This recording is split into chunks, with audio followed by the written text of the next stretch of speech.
No, like, I mean, they know what they are. Like, why don't they just say what's going on? Yeah. So I feel like if it was a real threat, there'd be more Agreed. going on. And you hear what do you think? Well, you hear Project Bluebeam, Yeah. and you start seeing stuff happen shortly after that, like Yeah. the Miami stuff. It could be conditioning. Yeah. It could be conditioning to fear something. I mean, you know, propaganda in movies and various different things have been going on for decades and decades. So.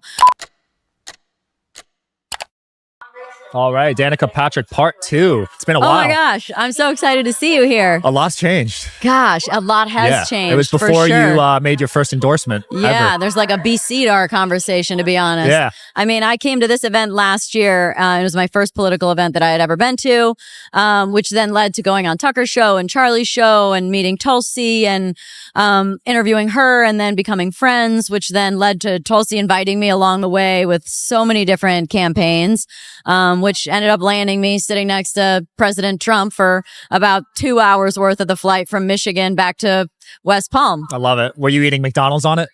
So I will say that the food needs an upgrade. The food definitely needs a little help. I didn't see him drink water. That's true. I said on stage, but he's like, do you want some of this? We have a special ginger drink. Do you want it? And I was like, you don't say no, right? And so I was like, what's a special ginger drink? And it was ginger ale. And he ate a sandwich and it was like wrapped in cellophane and like a bag of chips next to it. I'm like, this looks like it came from a gas station. What is this? And then they were like, what do you want? And so I was like, you know what? I just like some cheese, please. Like I just like a little, like I was thinking like put a little cheese plate together. Like that's good. And they brought me a cheese sandwich. With like one piece of Swiss. So I was like, I opened it up and ate the piece of Swiss out of it. So it's so funny. Yeah, it definitely needs. I don't think that there was any jokes about that McDonald's flight with Bobby and Tulsi and all them. Like, I think they probably really had McDonald's. No, they did. You could see the photo, the look on RFK's face. Oh man. Like, I mean, the healthiest people in the world still eat stuff that's not perfect sometimes, except for maybe my friend Paul Saladino. I don't think he ever would. No. But yeah, I mean, look, one McDonald's is never going to kill you. Yeah. Well, although I did post a story about what's in McDonald's French fries, and it was gruesome. There's like 100 ingredients, right? No, it's just like it looked like larva or like bugs, and oh my god, it looked like dirt. Yeah, I can't wait till RFK starts implementing some of these health things. Beef tallow, baby. What if we were actually... These are made from beef tallow, actually. I know. I've seen these before, and I almost bought them, but I was traveling, and I was like, well, I don't know what to do with them. But I actually cook with beef tallow now, too. Like, they've got sprays and stuff. So, yeah. I mean, imagine if McDonald's became, like, healthy. Here's the thing. Everybody has the ability to evolve. So if your business isn't working the way it is, or let's say something's coming down the pipeline that would take away the business you have, just evolve. Right. Yeah, Just we need evolve. to. I'm not a fan of China buying up the farmland here also. No, I mean, let's hope that kind of stuff stops too. Is just the control of that and the products used, and you know, let's get back to regenerative farming, and you know, like the no need for pesticides, or natural ones. Like I have a wine, and my winery, my vineyard is organically farmed. Nice. And so there's a way, right? There's a way to do all of it. I'd love to try your wine one day. By the way, I should have brought some for you. Yeah. Have you been following the drone stuff? I have. What's your theory on it? So fascinating. Yeah, it's interesting. I think it's us. I think that if they wanted to do damage, they would have done it, right?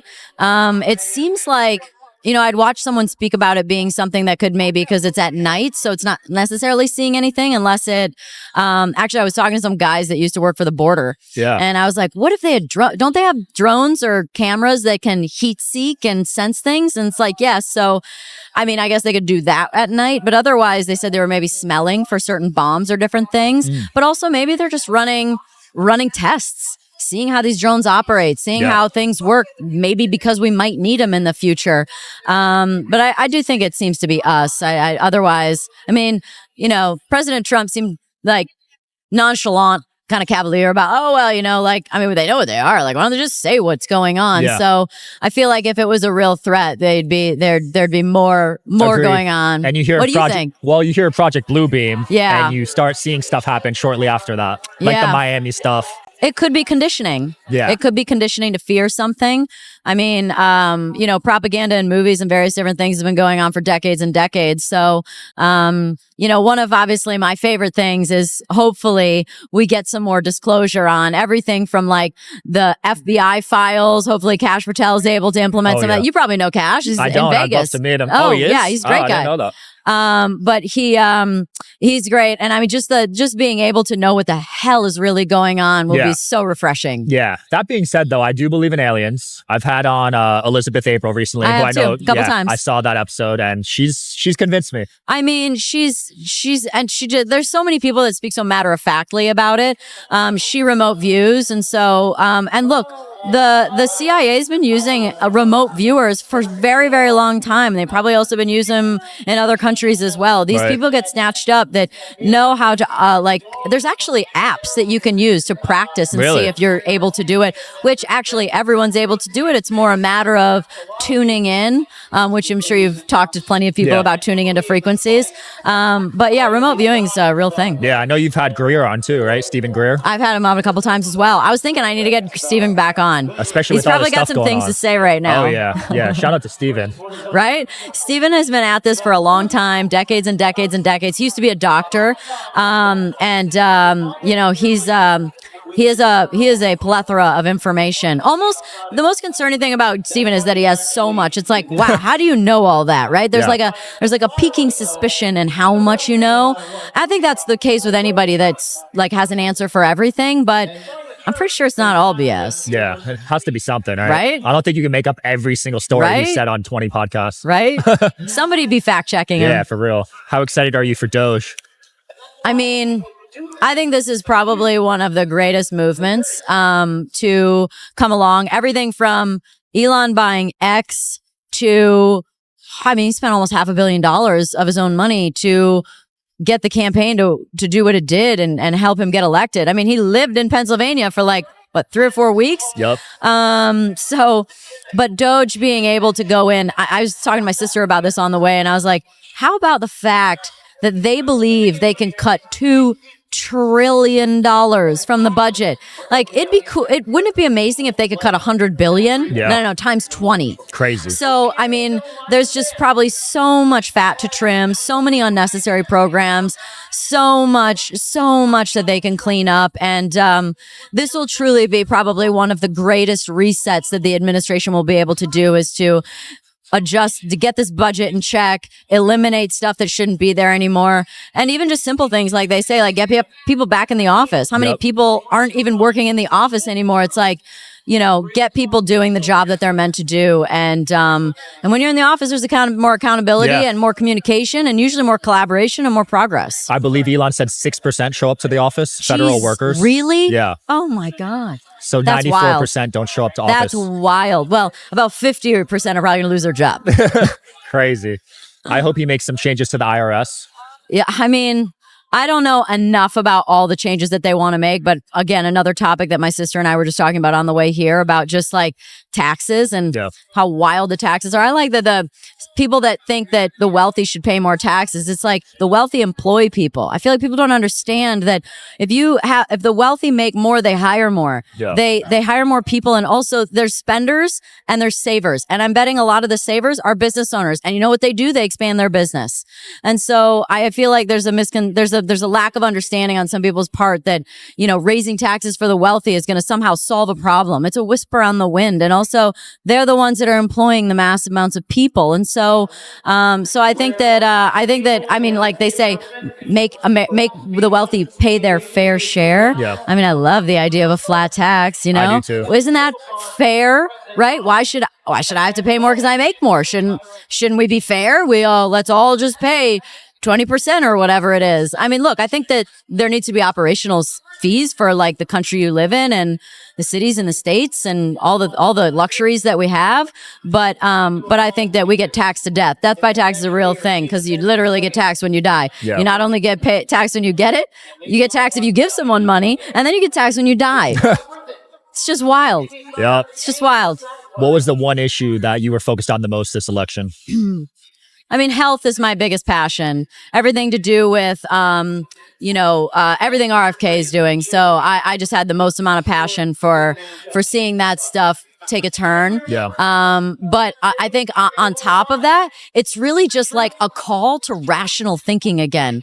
It's like the fact that what spawned all of this was me saying, I love this country after I left this event last year, and people freaking out as a result. It just pissed me off. And I feel like I also have a deep yearning inside of me to get to the point where we live in a country where saying that I love this country, wearing an American flag or flying an American flag means you're American and not Republican. Right. So cancel culture came for you, even though you didn't even endorse last year.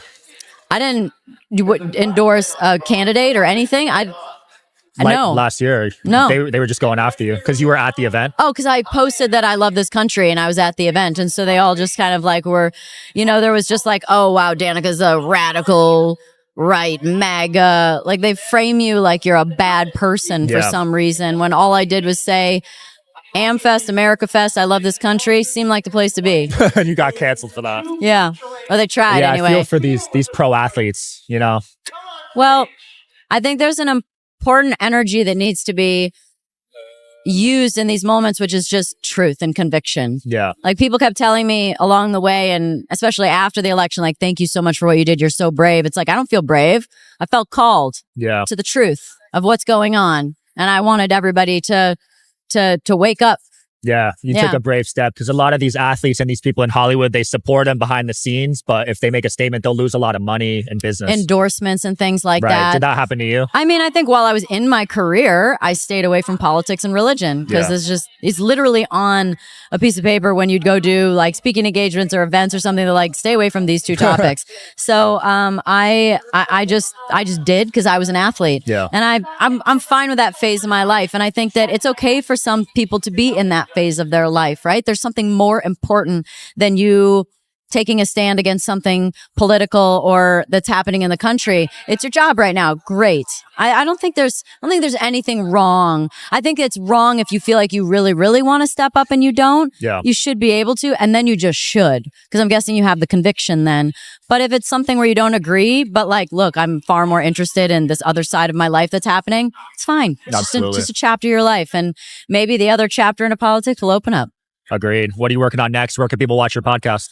Everywhere podcasts are aired and filmed and shot and posted, so it's YouTube. I mean, I love the YouTube format because you can watch it, but anywhere you find it. But yeah, I mean, just, it's so fun, right? Do you love doing the podcast? I love it. It's my favorite job. I heard you talking about it on your talk today, and I resonated so much. It's so fun. It's just like you learn so much. You meet so many people. It's a great connector, and it also feeds my interests. So perfect. We'll link it below, and your wine company as well. Thanks for coming on again. Thank you. Thanks for watching, guys. Peace.